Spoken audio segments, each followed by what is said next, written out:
नमस्कार, बड़ी बहस देख रहे हैं आप। मैं हूं आपके साथ पराग गुप्ता। यूपी की राजनीति से जुड़ी बड़ी खबर है। सीतापुर जेल में बंद आजम खान ने अपने तेवर दिखाए हैं। रविवार को आजम खान ने जेल पहुंचे सपा प्रतिनिधिमंडल से मिलने से इनकार कर दिया। इसके बाद यह प्रतिनिधिमंडल मायूस होकर वापस लौट आया है। इसमें विधायक रविदास मेहरोत्रा, सपा प्रदेश सचिव अनुज मिश्रा और 2 से 3 विधायक शामिल रहे।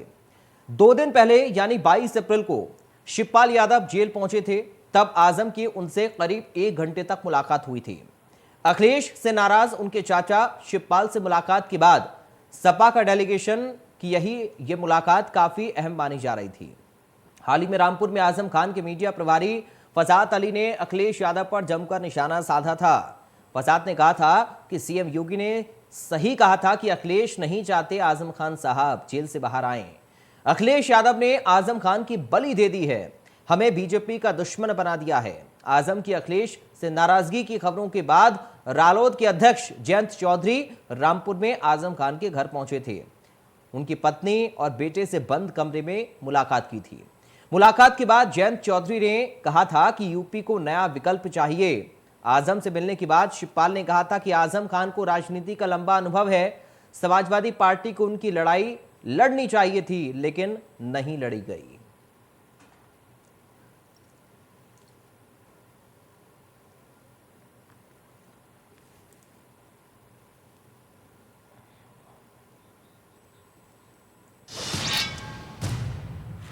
समाजवादी पार्टी के विधायक रविदास मेहरोत्रा की अगुवाई में सीतापुर जेल में बंद आजम खान से मिलने ये डेलीगेशन पहुंचा था, लेकिन मुलाकात नहीं हो सकी। देखिए हमारे सहयोगी की एक खास रिपोर्ट।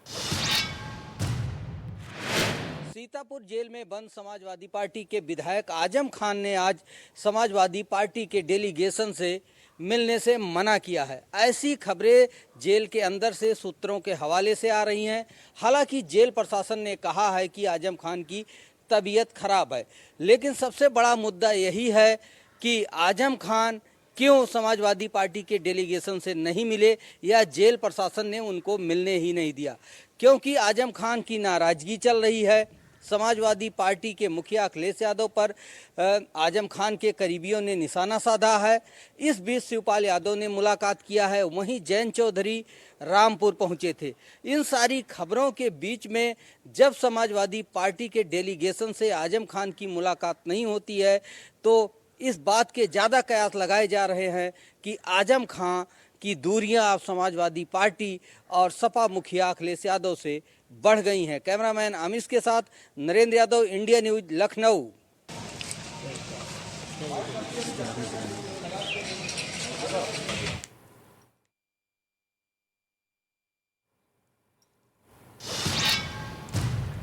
क्या कुछ कहना है बीजेपी प्रवक्ता राकेश त्रिपाठी का इस पूरे मामले को लेकर, आइए सुनाते हैं आपको।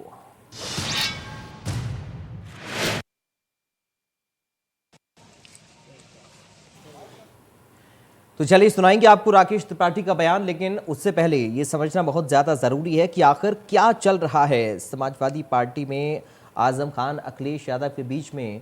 क्योंकि जयंत चौधरी मुलाकात करते हैं आजम खान के पत्नी और बेटे के साथ। उधर शिवपाल यादव की मुलाकात जेल में आजम खान से हो जाती है, लेकिन जब सपा का डेलीगेशन पहुंचता है तो आजम खान से मुलाकात उनकी नहीं हो पाती है।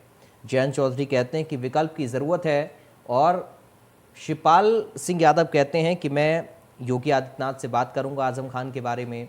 उधर फसाद जो मीडिया प्रभारी हैं आजम खान के, उनकी ओर से भी कहा गया कि दरअसल योगी आदित्यनाथ ने सही कहा था कि अखिलेश यादव नहीं चाहते कि आजम खान जेल से बाहर आएँ। निशाना आजम खान को बनाया गया, सरकार को बीजेपी को दुश्मन बना दिया आजम खान का। तो ये सारी चीज़ें बहुत ज़्यादा महत्वपूर्ण रखती हैं। और अखिलेश से क्या आजम नाराज़ चल रहे हैं, इसके पीछे क्या कुछ अंदर खाने की बात है, ये समझना आज बहुत ज़रूरी है। इसलिए आज हम अपने ख़ास मेहमानों के साथ चर्चा इसी पर करेंगे। क्योंकि समाजवादी पार्टी का जो डेलीगेशन आजम खान से मिलने पहुंचा था, उसकी मुलाकात आजम खान के साथ नहीं हो पाई। हालांकि बेहद अहम इस मुलाकात को माना जा रहा था। उससे पहले शिवपाल सिंह यादव मिलते हैं आजम खान से, तकरीबन 1 घंटे तक बातचीत होती है दोनों के बीच में, लेकिन सपा का डेलीगेशन मायूस होकर वापस लौट आता है।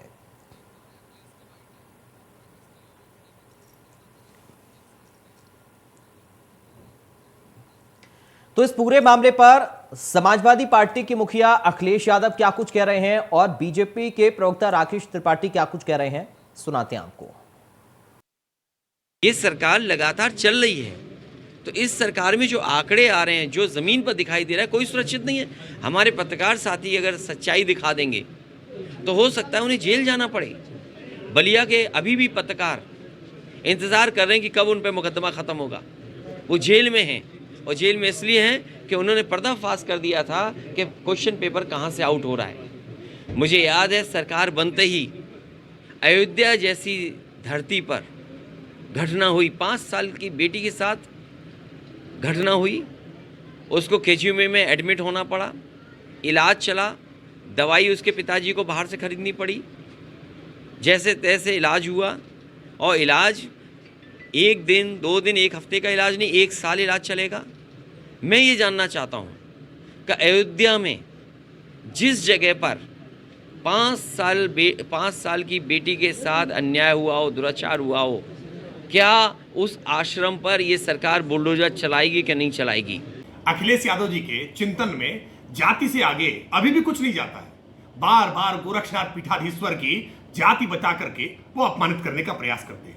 लगता है कि चुनाव परिणाम से शायद उन्होंने कोई सबक सीखा नहीं, और आज स्वयं वो उत्तर प्रदेश में अलग अलग घटनाओं के बाद कहीं नहीं जाते हैं, लेकिन जहां उनको अपना सजातीय कोई दिखाई पड़ता है वहां तुरंत लाश पर रोटियां सेकने के लिए पहुंच जाते हैं। अखिलेश यादव जी को अपनी राजनीति के तौर तरीके बदलने पड़ेंगे और ये जाति का चश्मा हटाना पड़ेगा, वरना ऐसे ही लगातार उनका पतन, उनकी पार्टी का पतन लगातार होता रहेगा। तो आपने सुना, अखिलेश यादव तो सरकार के ऊपर निशाना साधते हुए नजर आए। क्राइम को लेकर उन्होंने अपना बयान दिया। राकेश त्रिपाठी ने अखिलेश यादव पर निशाना साधते हुए कहा कि लगता है चुनाव के परिणामों से अखिलेश यादव ने सीख नहीं ली है, अभी भी जाति और धर्म के आधार पर वो राजनीति कर रहे हैं।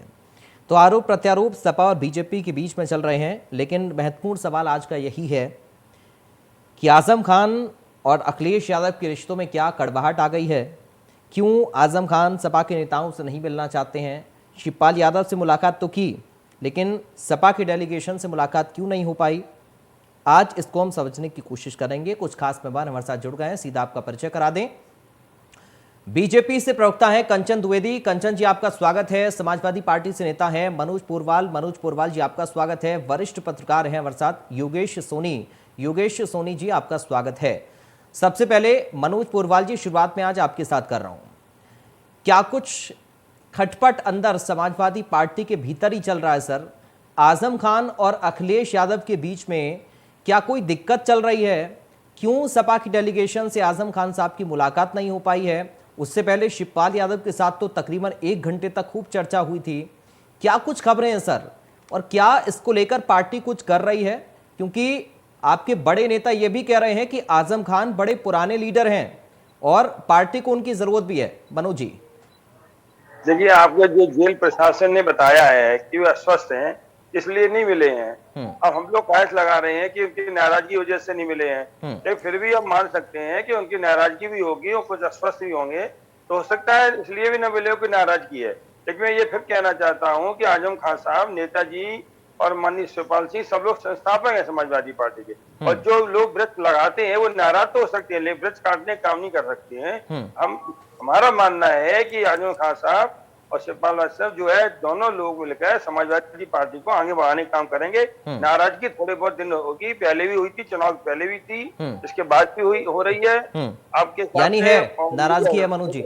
नहीं, लग तो रहा है जैसे अगर मिलना चाहते थे 10-5 मिनट के लिए मिल सकते थे, जितने भी अस्वस्थ होते हैं, लेकिन कुछ नाराजगी भी होगी, कुछ अस्वस्थता भी होगी। लेकिन हम ये जानते हैं कि जो हमने फिर कहा है, जो वृक्ष लगाते हैं वो कभी नहीं काटते। समाजवादी पार्टी का वृक्ष जो लगाया है वो आजम खान साहब उसमें संस्थापक हैं, सब संस्थापक हैं। ये दोनों लोग ऐसे हैं कि ये वृक्ष को हमेशा मौजूद करेंगे। नाराजगी पहले चुनाव पहले थी, वो खत्म हो जाएगी। आगे देखिए, लोकसभा चुनाव में सब लोग साथ होंगे। ठीक है कंचन जी, अब देखिए जो मीडिया प्रभारी आजम खान के वो फसाद जी कह रहे हैं कि साहब हमें तो दुश्मन बना दिया बीजेपी का। ये तो अखिलेश यादव की दिक्कत है, अखिलेश यादव की कमी है कि वो आजम खान साहब को जेल में ही रखना चाहते हैं। योगी आदित्यनाथ का नाम भी लिया कि सीएम साहब सही कह रहे थे। जी पराग जी, पहले तो बहुत बहुत नमस्कार आपको। देखिए, बात ये है ना कि ये घमासान छिड़ा क्यों है। आप इस बात को क्यों नहीं समझते हैं कि वो आपसे नाराज है। इसको घुमा फिरा करके ऐसे एडिट करने की क्या आवश्यकता है। भाई वो नाराज है, उनको मनाने का प्रयास करो। वो आपकी पार्टी के जड़ है। मुझे लगता है कि अखिलेश जी से भी वो आगे है, अखिलेश जी से भी सम्माननीय है, क्योंकि उन्होंने उस पार्टी को बनाया है, एक वृक्ष की तरह उस पर पानी डाला है। तो आप क्यों नहीं मिल सकते उनसे, और क्यों क्यों उनके लिए सोच नहीं सकते, क्यों उनके लिए थोड़ा सा ख्याल नहीं कर सकते। ये नाराजगी बेशक सभी को होनी चाहिए और उनको भी है। तो बिल्कुल बात है कि आपका कहीं ना कहीं कमी तो हो ही रही है। आपने कहीं ना कहीं कमियां की हैं, गलतियां की हैं, और उसको आप सुधारने की जगह और कोशिश कर रहे हैं और उनको सिद्धांतों को और भी उछालने की कोशिश कर रहे हैं। लेकिन मुझे लगता है कि ये बात ठीक नहीं। वैसे मुझे ये बोलने का अधिकार नहीं है कि अखिलेश जी को एक बार इस पर सोचना चाहिए, विमर्श करना चाहिए। केवल और केवल अपने अहंकार के दम पर या केवल अकेले अपने दम पर वो कोई भी कार्य नहीं कर सकती। ये उन्हें किसी भी समझदार व्यक्ति को समझाना चाहिए। बाकी नाराजगी जिन पर भी हो रही है, जिनकी भी हो रही है, उन सभी को ये बात समझने की आवश्यकता है कि ये जो चीज है, क्योंकि जब ये नाराजगी कब आ रही है, जब ये सामने कब आ रही है, तब जब आप हार गए हो, जब आप इन चुनाव को जीत नहीं पाए हो। क्योंकि हारा वाला प्यादा जो होता है ना, उस पे सभी टूटते हैं और कहीं ना कहीं उसकी कमियां निकालते हैं। तो अखिलेश जी 4 बार से 4 चुनाव हारते चले आ रहे हैं। तो बेशक बात है कि आपकी कहीं ना कहीं कमी है और आपको ये विश्लेषण करने की आवश्यकता है। खुद पर थोड़ा सा ध्यान देने की आवश्यकता है कि हमसे कमियां कहाँ हो रही है और हमारे अपने लोग क्यों नाराज होते चले जा रहे हैं। कहीं ना कहीं मैं कहूंगी कि अखिलेश यादव जी से तो उनके पिताजी भी ठीक से सहमत नहीं है, उनके पिताजी भी उनसे नाराज है। बस वही बात है कि अब वो पिता है इसलिए कुछ कह नहीं सकते। उसी प्रकार से जैसे एक समाज में कोई बहुत बढ़ा हुआ बेटा होता है तो उसके सामने उसका पिता दब जाता है और वो कुछ बोलता नहीं है। एक तो वो बुजुर्ग है, इसलिए बुजुर्गियत के नाते हुए कुछ नहीं बोलते। इसलिए इन सब चीजों को अखिलेश जी को समझना चाहिए और अपनी पार्टी को संभाल के रखना चाहिए, क्योंकि जो अपनों को नहीं संभाल सकता वो उत्तर प्रदेश को क्या संभालेगा। फिर तो आपकी मुश्किल भी बढ़ जाएगी ना अगर संभाल लिया तो। बिल्कुल भी नहीं। वो अपनी पार्टी को पहले संभाले ना, अपनी पार्टी को संभालने का भी इन्हें हुनर ना हो, वो कैसे उत्तर प्रदेश संभालेंगे। चलिए हमारे साथ योगेश जी हैं। योगेश जी, आपसे हम समझना चाह रहे हैं सर, क्या ये कोई बड़े बगावत की तैयारी सभा के अंदर चल रही है? कैसे सर इसको आप देख पा रहे हैं, क्योंकि आपको तो बड़ा अनुभव है, आप तमाम चीज़ों को, तमाम इलेक्शंस को, पार्टियों को, नेताओं को आपने बड़े करीब से देखा है। योगेश जी देखिए पराग भाई, एक लंबे कालखंड की जब से इतने लंबे कालखंड से आजम खान जेल के अंदर हैं और इसके इर्द गिर्द बहुत सारे ऐसे इसी आरोप के नेता हैं जो बाहर आ चुके हैं, जो बाहर हैं, तो कहीं ना कहीं एक मंशा पे शंका तो जरूर उठती है कि आखिर क्या कारण है। देखिए उनकी आजम खान की कुंठा बहुत वाजिब है। अगर हम दागी और बागियों की बात करें, आपके ही चैनल पे ये डिबेट थी जब उनके मीडिया पीआरओ ने ये बयान दिया था और ये कहा था कि इस तरीके से सब चर्चा जो हुई है पीछे, वो कहीं ना कहीं संकेत मिल चुका था कि अब बगावती सुर सामने आ चुके हैं। और देखिए स्पष्ट था कि अखिलेश यादव ये शिवपाल यादव से वो मिले और इनसे नहीं मिले। इस बात का बहुत बड़ा संकेत ये भी दिया जा रहा है कि आखिर शिवपाल यादव और आजम खान के बीच में क्या चल रहा है। इस बात में कोई कहने की जरूरत नहीं है और मुझे लगता है राजनीति में हम बतौर पत्रकार इतना ही हमारे लिए सुनने के बराबर ही पर्याप्त होता है कि आखिर इनके बीच में क्या चल रहा है। कहीं ना कहीं स्वीकार तो मनोज जी भी कर रहे हैं इस बात को। देखिए निश्चित तौर पे ये बात स्पष्ट है और मुझे लग रहा है इसमें हमें बहुत ज्यादा दिमाग लगाने की जरूरत नहीं। कुछ चीजें कयास पर, इस पर, उस पर हम बात करते हैं, लेकिन इतना स्पष्ट दिखने के बाद यदि हम ऐसी बात करेंगे तो ये हमारी मूर्ख।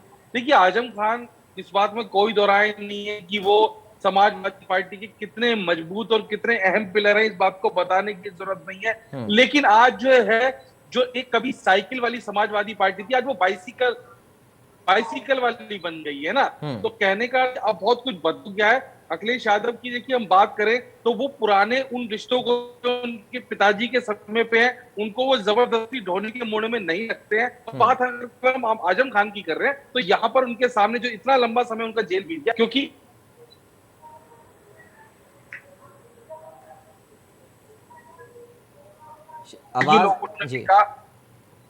आवाज आ रही है ना आपको? जी हाँ, बोलिए सर।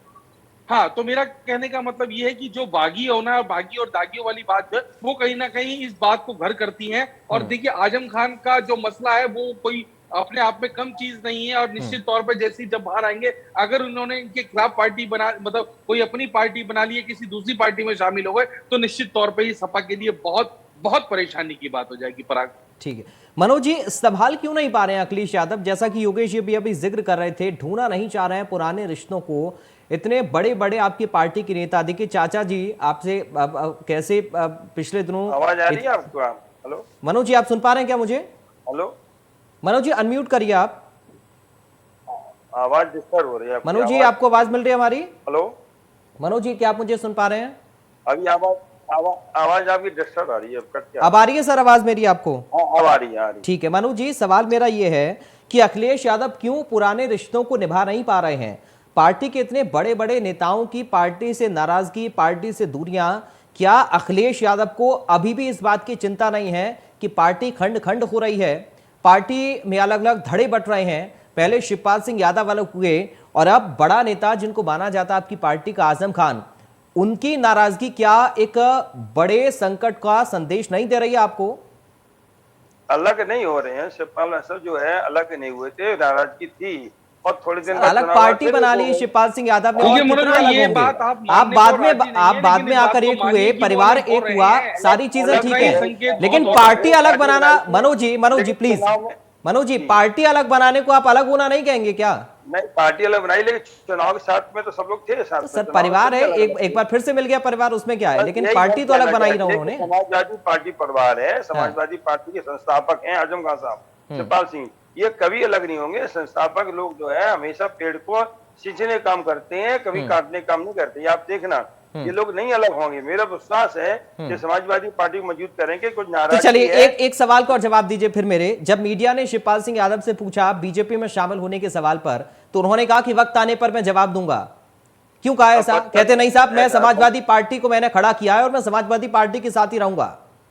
नहीं तो नाराजगी जब है किसी को तो थोड़ी बहुत तो नाराजगी प्रकट करेंगे वो। हाँ। नाराजगी प्रकट करने के लिए उन्होंने बताया। तो वही सवाल है ना मनोज जी, देखिए घूम फिर कर हम वहीं पर आ रहे हैं कि इतनी नाराजगी के बावजूद भी अखिलेश यादव क्यों नहीं समझ पा रहे हैं? क्या रणनीति है अखिलेश जी की? आखिर क्या चाह रहे हैं वो? पार्टी को आगे कैसे बढ़ाएंगे? प्रगतिशील पार्टी जब बनाई थी उस समय भी नाराज थे, लेकिन चुनाव फिर वो साथ आई।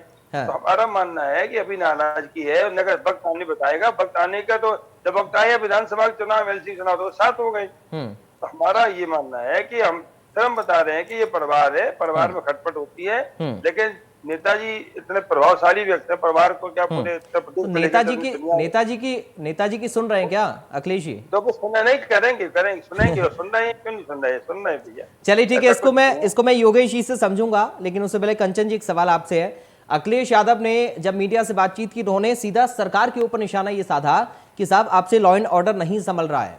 सरकार बनने के बाद अयोध्या में घटना का उन्होंने जिक्र किया, बाकी घटनाओं का जिक्र वो कर रहे थे। कह रहे अभी भी उनको ऐसा लग रहा है कि दरअसल बीजेपी सरकार काम अच्छा नहीं कर रही है और कानून व्यवस्था पर काम आप लोग नहीं कर रहे हैं।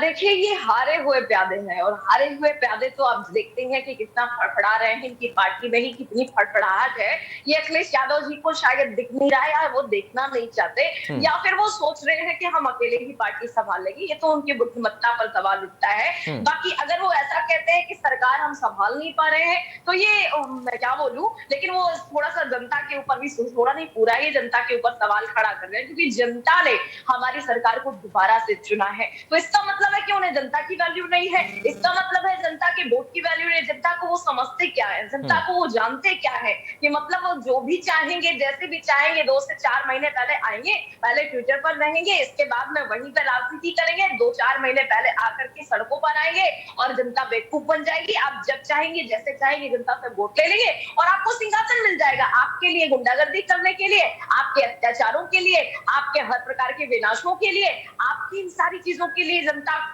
बिल्कुल मूर्ख बन जाएगी। तो ये वो वही समझ रहे हैं, लेकिन अभी तक आंखें उनकी नहीं खुल रही है। ये उनकी बुद्धिमत्ता पर एक बार मैं फिर सवाल खड़ा कर रही हूँ कि उन्हें ये याद हो जाना चाहिए, उनको ये सबक सीख लेना चाहिए अभी तक, कि जनता बहुत ही होशियार है। जिस जनता को हम लोग जनार्दन कहते हैं, उससे सीखने की अखिलेश जी को आवश्यकता है कि जनता अब यूं ही किसी को स्वीकार नहीं करेगी और यूं ही किसी को बर्दाश्त भी नहीं करेगी। जनता उसे ही शासन में लाएगी जो उसका हित करेगा, जो उसके लिए सोचेगा, और जनता के फैसले से आज हम सरकार में है। ये अखिलेश जी को दिख नहीं रहा है। ठीक है योगेश जी, एक चीज सर मैं समझना चाह रहा हूं, अभी जो मनोज जी ने बातों का जिक्र किया, नेताजी कब तक पार्टी को संभाले रखेंगे, कब तक वो सबको एकजुट करते रहेंगे? अखिलेश यादव इस बात को कब समझेंगे? सवाल ये है।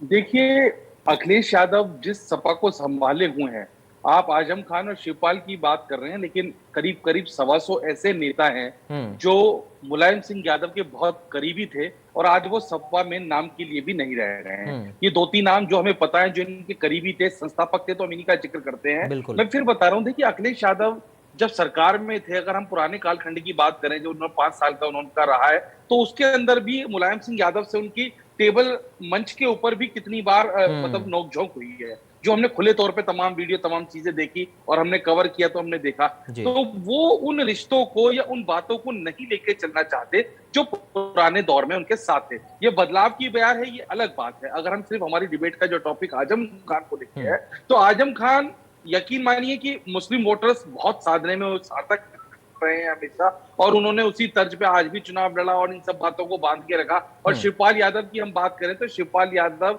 ने अपने एक बार फिर इनकी जो घरेलू मीटिंग हुई थी, सूत्रों के अनुसार उन्होंने मुलायम सिंह की बात को मद्देनजर रखते हुए फिर दोबारा से सपा में आने का वो करा। इसका नुकसान शिवपाल यादव को ये भी हुआ, जो उनके जुड़े हुए 7 लोग थे, उनको टिकट नहीं मिला, उनकी बातें नहीं मानी गई, वो उनको छोड़ के चले गए। लेकिन ये नोकझोंक चाचा भतीजे की जो रही है, ये कहीं ना कहीं सपा पार्टी के लिए नुकसानदायक है। अगर हम ये सोचते हैं कि शिवपाल यादव आज सपा पार्टी में रहें या ना रहें, इसका फायदा नुकसान ये होगा, तो देखिए जो पुराना बरगद का पेड़ होता है उसको कभी हल्के में नहीं लेना चाहिए। ऐसा ही प्रारूप आजम खान साहब का। आजम खान का मसला यही है कि जितने मुस्लिम वोटर्स हैं और जितनी तमाम चीजें उन्होंने करी हैं, उसमें किसी से छुपी नहीं है, लेकिन उनका जो नाराज होना वो इसलिए वाजिब है कि जो उनके साथ लगातार हो रहा है और ऐसे आरोपों के इर्द गिर्द तमाम नेता है, तो ये कहीं ना कहीं एक लंबा समय जब बीत जाता है तो बहुत शंका मन में आ जाती है। और मुझे लगता है कि ऐसी चीजों से एक दूरियां बनती हैं। उनसे मिलने लोग कितनी बार गए हैं, उनसे बातचीत, उनका सॉल्यूशन, उनकी जमानत के लिए